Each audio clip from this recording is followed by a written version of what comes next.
Hello, everyone. Welcome to episode 2 of the Wednesdays with Blue Water Nutrition.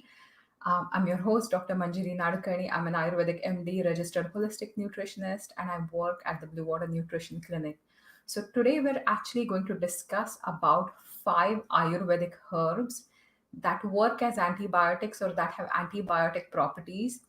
A disclaimer I would love to give before I even begin this is that, do not stop taking your antibiotics or any medication you're on without consulting a healthcare practitioner. This specific video is mainly for educative purposes because I don't know your situation. I have no idea of your health background or health history. Do not watch this video and stop your medications, and do not watch any other health videos and stop your medications without connecting with your healthcare practitioners. If you are watching this live, you can post, say a quick hi. If you are watching this as a replay, you can put a hashtag replay. If you have any questions at any point of time for, regarding this video or in general about herbs or something, and I can definitely help answer your questions. I cannot give you one-on-one advice without, seeing you as a client or establishing like a practitioner client relationship. But if you're wondering about my services or wanting to work one on one, feel free to connect with Blue Water Nutrition and book a 15-minute free consultation. You can also just message me. I'm here on Facebook, I'm on Instagram as Manjiri Ayurveda. And I also host a lot of lives on my page, Manjiri Ayurveda. So feel free to just connect with me and join me. There's a question with Linda, that's why I saw a question by Linda who's taking wild treks regularly. So today I'm going to be talking about different herbs. I'm going to be talking about different, spices and herbs that can help as antibiotics. But again, Linda, do not stop any medications. There are, alternatives we can work on, but I can't give you a direct answer because I don't know your health conditions and I don't want to guide you in a wrong way. So feel free to set up the 15-minute free consult. We can discuss more and we can see how we can go from there, right? So hi Mugdha, there's another one that I can't see. So I know there's somebody logged in from my Facebook group. So let's like, have you heard about Ayurvedic antibiotics or Ayurvedic herbs that work as antibiotics? That's my question before I begin the presentation.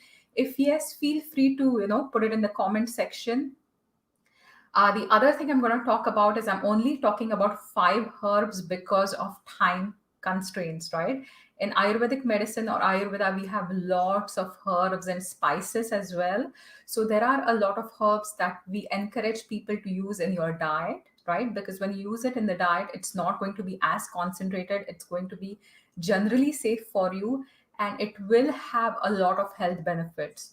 So when we talk about antibiotics, they have a time and use 100%. I'm not against antibiotics, but the one thing to remember is they also kill all the good bacteria, right? They're also going to be extremely potent and they are going to kill all the good bacteria associated with your gut, right? And wipe them completely out, and which could also lead to other infections. So that is the reason why, if you're on a certain antibiotic and after a course of antibiotic you might have a yeast infection, right? That's because they're wiping out all the good gut flora.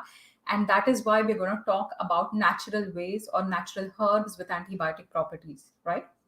So let's get started. So the first one I would love to talk about is garlic, right? So garlic, also known as Allium sativum, is not just a spice, but it also has tons of effect on microorganisms. It is usually indicated as a broad spectrum uh, antibiotic, or it has a broad spectrum antimicrobial activity. So it works against a lot of different bacteria as well as yeasts, right? And the main component of this garlic is allicin, right? And you can definitely include a lot of garlic in your diet. So one of the ways it can be beneficial to you is you can crush some garlic.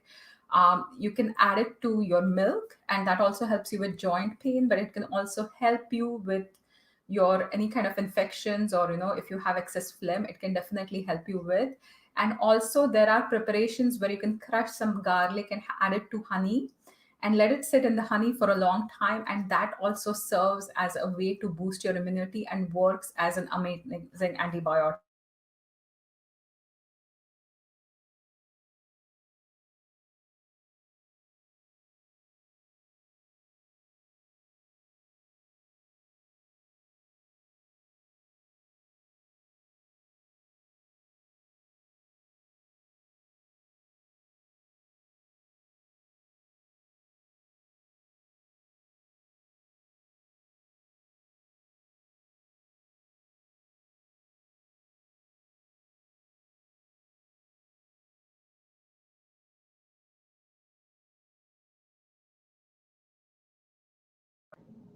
I'm an avid gardener. Are you good now? Sorry, my mic is muted. I don't know how.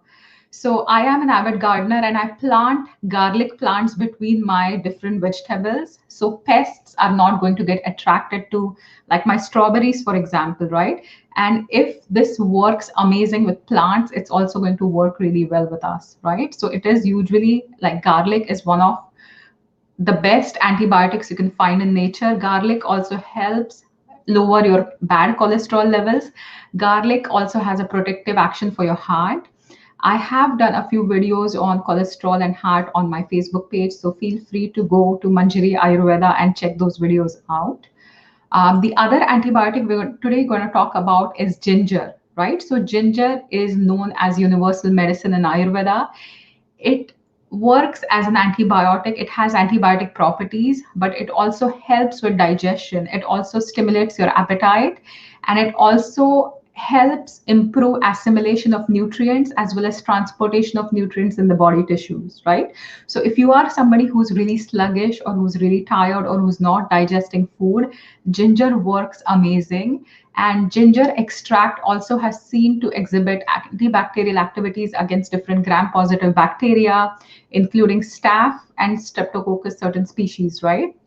So this is something you can definitely try in your diet. And besides being a natural antibiotic, it also has anti-cancer, anti-inflammatory, anti-diabetic, as well as gastroprotective effects. It is also an amazing antioxidant, right? So it decreases the oxidative threshold on your body and can really help support your health. So we spoke about garlic. The second one, we spoke about ginger. And the one benefit of most of the herbs I'm going to talk about is they're actually going to support your liver, right? A lot of heavy doses of antibiotics can actually impact your liver function and harm your liver. But when you look for natural alternatives, they're actually going to support your liver along with your different body systems.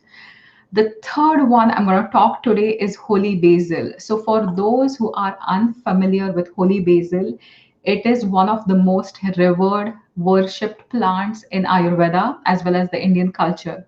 You might find a tree, in everybody's home. I definitely have a small plant, not a tree, small plant or a shrub. So I definitely have a holy basil plant in my own garden, and it is a fantastic antibiotic. It works especially on your respiratory tract. And if you have any congestion, if you have any mucus, it's really going to help support you. And especially now with the current pandemic, it's going to help clear out any congestion, right? And this holy basil is a little bit warming and bitter in taste, and it's also going to penetrate into your tissues and dry out any excess secretions, right?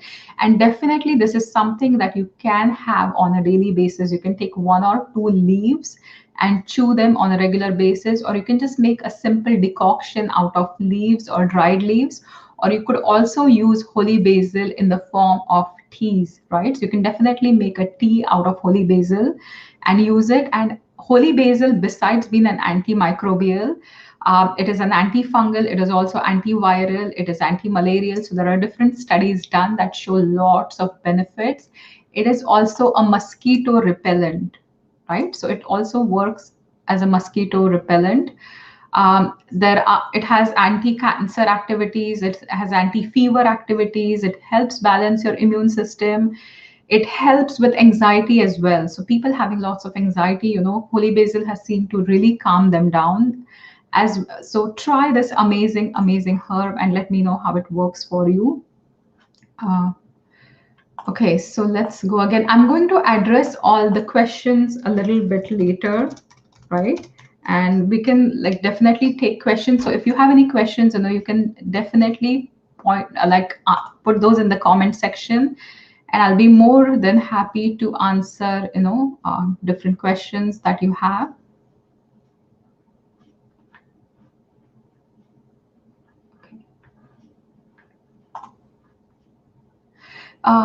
So let's get back again. Okay, so neem is the fourth one, right? So we've talked about garlic, we've talked about ginger, we've talked about holy basil. We're going to talk about neem. Now, neem is also an Ayurvedic herb which is amazing. It is known as a blood purifier. If you have any skin conditions, Neem works amazing, especially if you have any skin conditions with a lot of secretions or oozing out. It works pretty amazing. And it could be also helping with, like, it also helps with different kinds of acne. So right from mild acne to severe skin conditions, Neem is the one herb that can work extremely well. Again, it is antimicrobial. You can use it on your skin directly. You can make a paste of the leaves or the powder, and you can definitely use it on your skin. It also works with any kind of ulcers on the skin or burns, and any kind of eczema as well. It's going to work. You can also use neem oil locally, so that's another possibility as well. Neem has been shown to work against 14 different cultures of fungi, right? So if you have any fungal conditions, if you have athlete's foot or if you have any other fungal conditions, neem is probably also your best bet. And it also works amazing against a lot of pathogenic bacteria. So neem oil has been studied to suppress different kinds of bacteria, including Staph aureus and different staphylococcal infections. It's been found to be really potent. It is also found to be really potent against a lot of different viruses, especially like the smallpox virus or the chickenpox virus, different kind of warts. You can use neem leaves definitely, directly on your skin when you have these conditions. I'm hoping everybody can hear me well right now. So we go to the fifth one, which is again one of my favorites. And the fifth one that I'm going to talk about is turmeric, right? So we talk about turmeric or curcuma longa.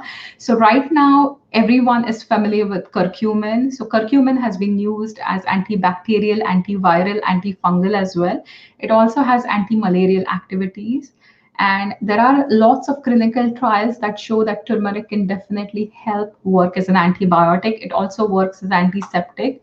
A simple way to include turmeric in your diet is take a quarter spoon of the powder, right? The yellow powder. You can either add it to warm milk or almond milk. You can definitely use it in your cooking.